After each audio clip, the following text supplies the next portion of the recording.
What's up, guys, and welcome back to another episode here on the Team Member Perspective. My name is Coulter, your host, and today we're going to talk about self-awareness in sales. I believe that self-awareness is important. I believe that the first step to any sort of self-improvement is self-awareness. We've got to be able to recognize where we are if we want to be intentional with getting to where we want to go. Because if we don't understand where we are and we aren't able to recognize what's working, what's not working, and we're trying to improve, we're kind of just guessing. But the cool thing is that when we develop self-awareness, we can actually take the guessing out of it and instead become very intentional with actually moving the needle. So my first message is to develop self-awareness. And throughout this training, I want to talk through a few things that I do on a regular basis to develop this self-awareness. Because again, I'm telling you, I believe that the first step to any sort of self-improvement is first this self-awareness. So first I want to start with an analogy. And this analogy is the window and the mirror. Are you looking out the window or are you looking in the mirror? Looking out the window. What this means is that you are looking at all of the external factors, everything outside of this window that you're choosing to blame for your lack of results, for your lack of success, your lack of production. Maybe that's, Coulter, if I didn't have to do so much darn service and spend all my time doing that, then yeah, I could probably have more time to sell. But I am just so bogged down by all this service work that it's me being able to sell more, it's not going to happen if I'm continuing to have to do all this service. You're looking out the window here. You're blaming that external factor that, quite frankly, you don't really have that much control over. You're blaming that for your lack of results. Maybe it's, you know what, Coulter? Yeah, like in my state right now, we just had a big rate increase. And if I was in the other state, like so-and-so team member with better rates, then I could probably close more policies. I know I could. You're looking out the window. You know what, Coulter? Man, our leads aren't very good. And until those leads get better, I'm not going to be able to close like so-and-so team member. They have way better leads. You are looking out the window. You're blaming external factors for your lack of success. You're essentially giving power away. So that's the window. Are you looking out the window? Or are you looking in the mirror?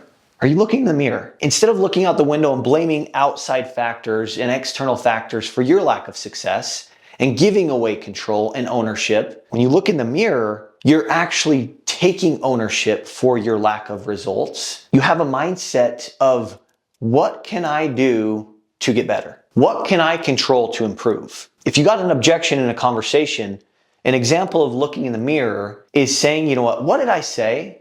What did I do? Maybe how did I say it that caused that objection to come up in the first place? You're looking inward. You're taking ownership for why that might have happened with that objection.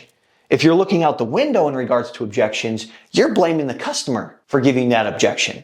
Let's say you pivot to life insurance. The customer says, I got it through work, Coulter. You go into your rebuttal, and at the end, they're like, no, I'm good. Like I said, I have it through work. I'm good. And you don't end up getting anywhere with that. You hang up the phone and you talk to your coworker and you say, look, John, man, I hope John starts to think a little bit differently. He's got a family that relies on him for his income and he thinks he's good through his policy through work. Like, man, John needs to fix that. You're blaming John for the objection instead of looking in the mirror and saying, like, what did I say that triggered that? Did I say it in a certain way that could have caused him to feel that way, that made that objection come up in his mind?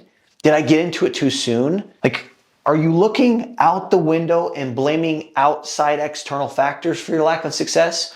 Or are you looking in the mirror and taking ownership of that? Of what can I control to improve? I'm telling you, top producers, do you think top producers are looking through the window or are they looking in the mirror? Top producers look in the mirror. They take full ownership of their results or their lack of results. So my first message is develop the mindset of looking in the mirror. Here's the thing is it's a learned mindset. It is a learned mindset. You get to choose whether you look through the window or you look through the mirror. And you can train yourself to look in the mirror rather than look out the window. You can train yourself to do that. And when you get around and you surround yourself with people that are looking in the mirror, people that are doing big things, people that take ownership of their results or lack of results, instead of surrounding yourself with people that are looking through the window and always complaining and blaming outside factors for their lack of success, when you can get around people that are looking in the mirror, it becomes easier to look in the mirror yourself. But if your environment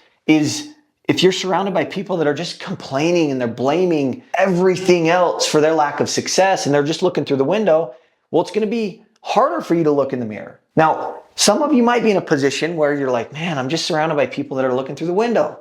I want to be around people that are looking in the mirror. First and foremost, if you're an agent listening to this, reach out.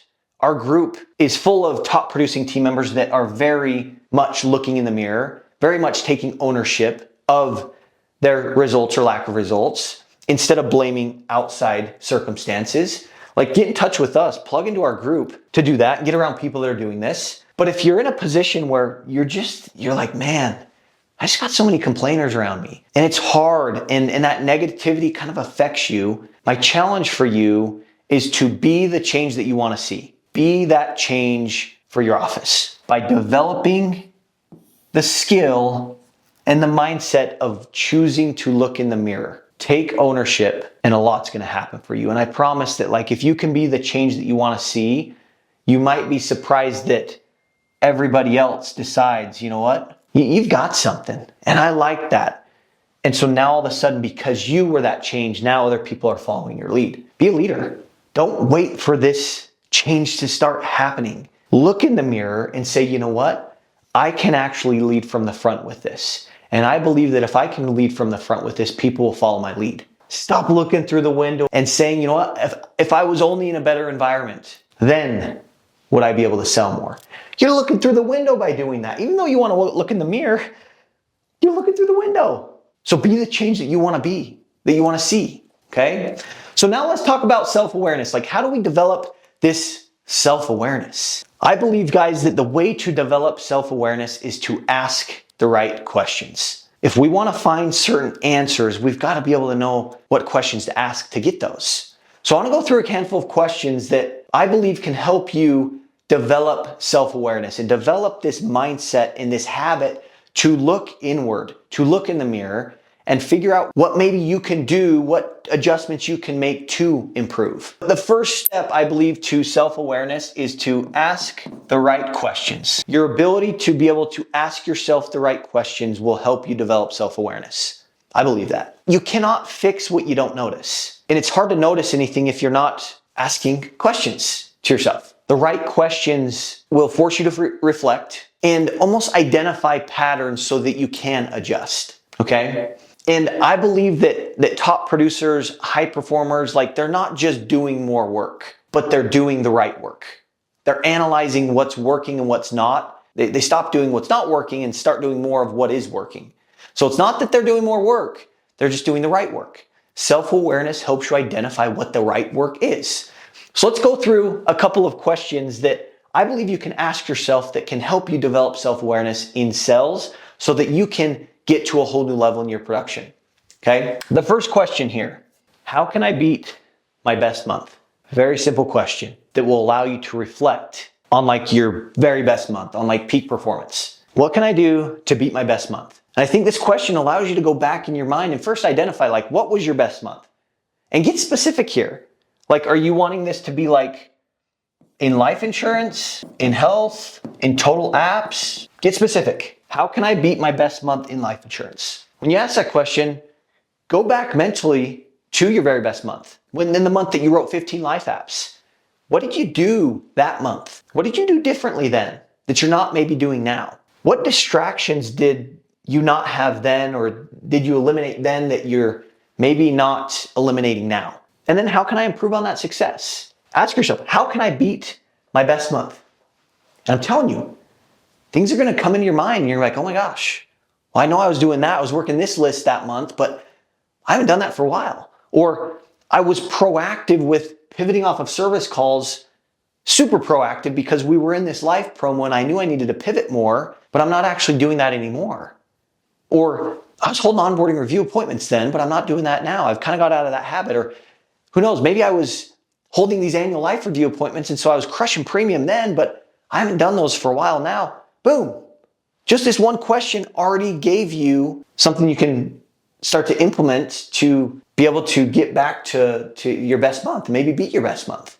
So how can I beat my best month? Second question, am I doing the right work at the right volume? Am I spending enough time on income producing activities? Am I making outbound calls? Am I pivoting off of service? How many pivots am I getting per day? Am I quoting enough households? Okay, am I spending enough time on income producing activities? Am I doing the right work at the right volume? Okay, it's not just about volume. It's not just about doing more. Sales is a numbers game, don't get me wrong, but it's also working on the right things. It's also a skills game. It's also working on the right things. Okay? Am I focusing on follow-ups? Do I have a follow-up process in place? Or am I just pivoting to these people, and if they don't buy then I don't do anything after that? And maybe you're like, in my best month, I was following up consistently. And then I think another question with this is, am I just busy or am I actually being productive? So am I doing the right work at the right volume?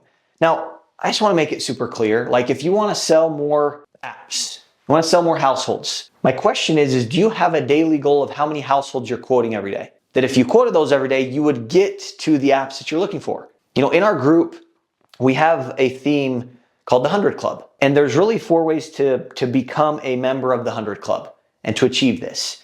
First is you write 100 life apps in a year. Second, you write 100 health apps in a year.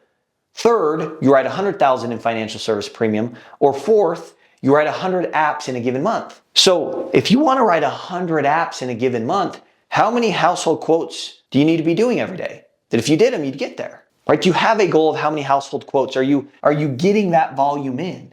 Because sales is a numbers game. So do you have a household quote goal? If your goal is to get more total apps. Now maybe you're like, you know what? I want to sell more life insurance or health insurance. Well, do you have a goal of how many times you're going to pivot to life insurance in a day? That if you just did that, you would hit that goal? Self-awareness around your activity might just be the answer for you.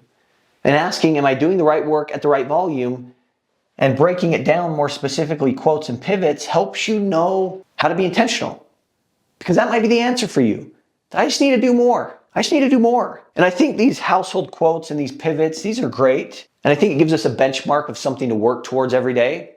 But I think the higher law, what top producers share, is the mindset that I'm going to do whatever it takes to hit my goal. Okay? So am I doing the right work at the right volume? Okay, third, am I proactive or reactive? Top producers are extremely proactive, especially when it comes to creating opportunities. Especially when it comes to creating opportunities. Average team members are very much reactive. Another way to look at this is there's a book by Sam Taggart called Eat What You Kill. It talks about 2 different types of salespeople. We've got carnivores. Carnivores are salespeople that are hungry. They're in pursuit. They're creating opportunities in a very proactive way rather than waiting on opportunities to just come and land in their lap. Carnivores eat what they kill. They are very proactive, especially when it goes to creating opportunities, whether it's closing more new households. Carnivores aren't just only waiting for internet leads to come in. Carnivores are figuring out a way to have a referral system in place so that they can bring more leads in so that they can eat what they kill. Carnivores are pivoting off of every service transaction. They're turning in the day-to-day service into a sales opportunity. They're treating every interaction as an opportunity. They're very proactive. They're very creative with finding ways to create opportunities for themselves. Maybe they get an EOI request or an update or a request to update a mortgagee on a policy. Average team members that are very reactive, they're just going to do the change and move on. Proactive team members, ones that are carnivores, are going to use that little task to possibly create an opportunity for themselves. Okay, so we've got carnivores and then we've got herbivores. Herbivores are salespeople that, they might have some talent. They might be really good at closing, but they're not very proactive. They're very much reactive. They're waiting for the leads to come in. They're waiting for organic opportunities to just happen. They're not making outbound phone calls because it's a lot of work and they don't feel like it's a good use of their time. They're not very proactive in creating opportunities. They're very much reactive. So am I being proactive or reactive is a great question to help you look in the mirror and identify, maybe I have been reactive. And some of you listening to this, my hope is that you're like, yeah, I have been a little bit reactive. There's so much power when you can just recognize that and accept it, be humble enough, because that's when you're going to be able to start to make a change. You gotta be humble enough to be okay with the fact that, I have been reactive. I have been kind of like that herbivore team member that's kind of like a freeloader that, yeah, I've got a lot of skill, and you might have skill, but like, you got to work hard too. Be proactive, be a carnivore team member in regards to creating opportunities for yourself, and watch what happens. In regards to being proactive and reactive, like, are you in control of your schedule, or does the day and your schedule control you? Are you letting the phone calls dictate what you do and don't do that day? Or are you having a proactive strategy to be in control of your day? Am I waiting for opportunities to come around? Am I being reactive, or am I creating them? Am I being proactive with my sales conversations to try to prevent objections from coming up? Or am I very much just like going on the fly and just reacting to the ones that do come up with no intention? Am I being proactive or reactive? The next question is this: how well am I moving people forward? This question is going to give you a lot of insight into your sales conversations, into the effectiveness of your sales conversations. How well am I moving people forward? Am I just pitching products, pushing products on people, or am I identifying problems to then solve those problems? Am I just pitching products, or am I uncovering needs? Are my conversations leading to engagement with the customer, or are they kind of just stalling out? Are my pivots setting myself up for objections, or are they preventing them? Are my sales presentations, when I'm explaining the value behind the product, is that carrying weight with people, or are they still telling me no? Am I closing strong, or am I letting customers think about it? How well am I moving people forward? Then the last question that you can ask is, am I thinking like a top producer? What would a top producer do in this situation? Am I confident in what I'm offering and communicating certainty to people in what I'm offering? Or am I timid and unsure with what I'm offering? Am I making excuses and looking through the window? Or am I taking ownership and looking in the mirror? Am I thinking like a top producer? All these questions, these 5 questions, I believe will help you develop a deeper self-awareness. You will become more self-aware, and it will take the guessing out of the game. And now all of a sudden you can be more intentional with actually improving. You can be intentional with your training and really identify like what I need. And when you understand and develop this self-awareness and understand that, I need to get a little bit better at my pivoting, because every time I pivot, I'm setting myself up for an objection, because I'm getting objections every single time I pivot. Just that right there alone, that you understand, you've developed an awareness and recognize that I need to get better at my pivoting. When you go to trainings or you're around top producers, you know what questions to ask them for them to be able to help you. And on top of that, your brain knows and understands what to look for. I need to get better at pivoting. And it's just like the red car theory. You go to a dealership because you're in the market for a new car. You don't know what you want yet, and you test drive a bunch of cars, but you don't buy one. You leave that dealership without a car, but you did leave the dealership understanding that, oh my gosh, I didn't realize how much I love red cars. I'm getting a red car the next time I buy one. So you leave the dealership. On your way home, how many red cars do you now see? They're everywhere. You can recognize every single red car. Who knows? Maybe you just saw 20 on your way home. But how many red cars did you see on your way to the dealership? Probably none. None that you can remember, because you weren't focused on those things. Your brain wasn't thinking about that. The red car theory is a very true principle that whatever you choose to think about and focus on will expand.